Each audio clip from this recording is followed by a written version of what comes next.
Halo teman-teman milenial, kita berjumpa lagi di Mata Dialog, tentunya hanya di Mata Indonesia TV, matanya Indonesia. Saya masih bersama dengan narasumber saya pada hari ini, ada Bang Ramses dan Bang Hari. Bang Ramses dan Bang Hari, kita akan berbicara mengenai ancaman-ancaman yang ada di internal bangsa kita, Bang Ramses dan Bang Hari. Dan ini karena kita sudah memasuki teknologi 4.0, kiranya ini apakah menjadi ancaman atau justru menjadi tantangan? Silakan Bang Ramses. Iya, tentu perkembangan zaman itu kan di satu sisi menjadi peluang, di sisi lain juga menjadi ancaman. Itu dua sisi yang tidak bisa dilepas pisahkan gitu. Bahwa ancaman yang paling besar itu kan ketika kita sulit atau bangsa kita sulit mengatasinya dari dalam gitu.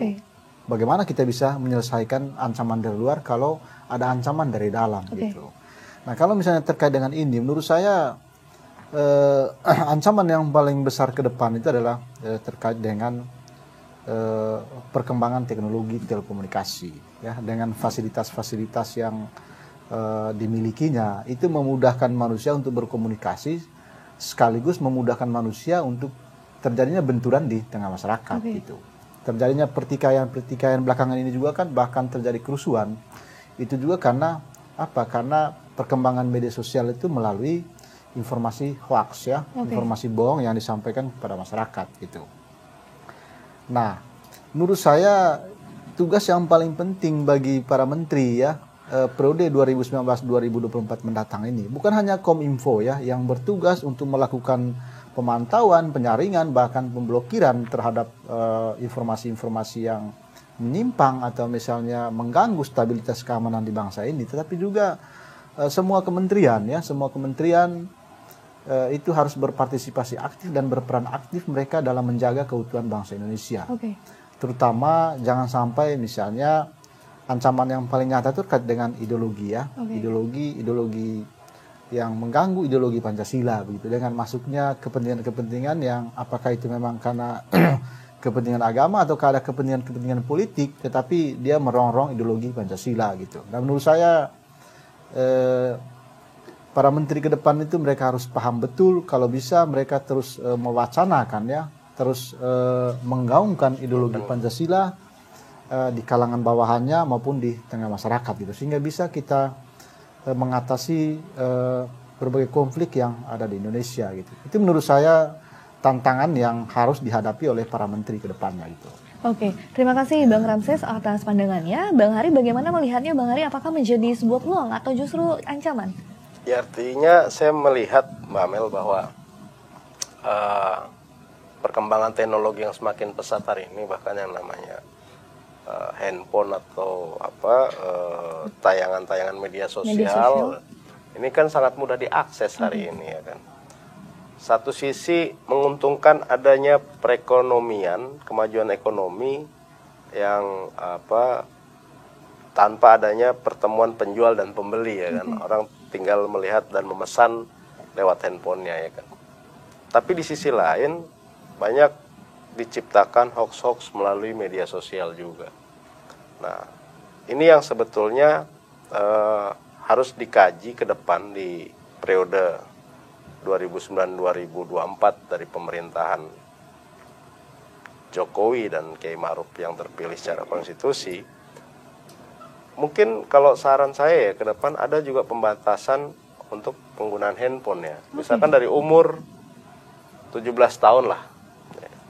Karena saya lihat hari ini anak-anak di bawah umur, artinya di bawah 17, ini sudah sangat mudah untuk bermain media sosial, ya kan.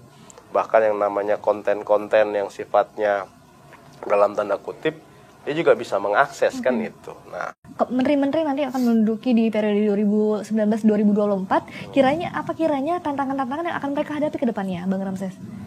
Iya, seperti yang saya sudah jelaskan tadi itu, bahwa tantangan ke depannya itu adalah terkait dengan ideologi, ya. Ideologi. Karena ini menjadi nyata gitu sekarang ini gitu.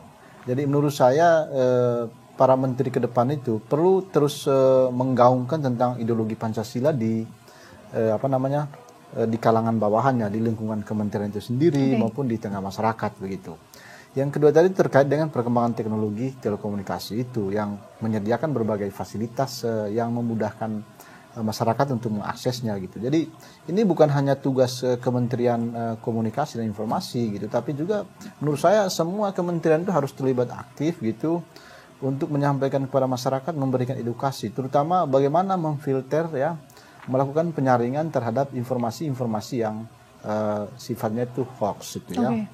Saya kira sepakat dengan Bang Hari katakan tadi bahwa saya kira ke depan perlu ada regulasi untuk pembatasan pengaksesan ya.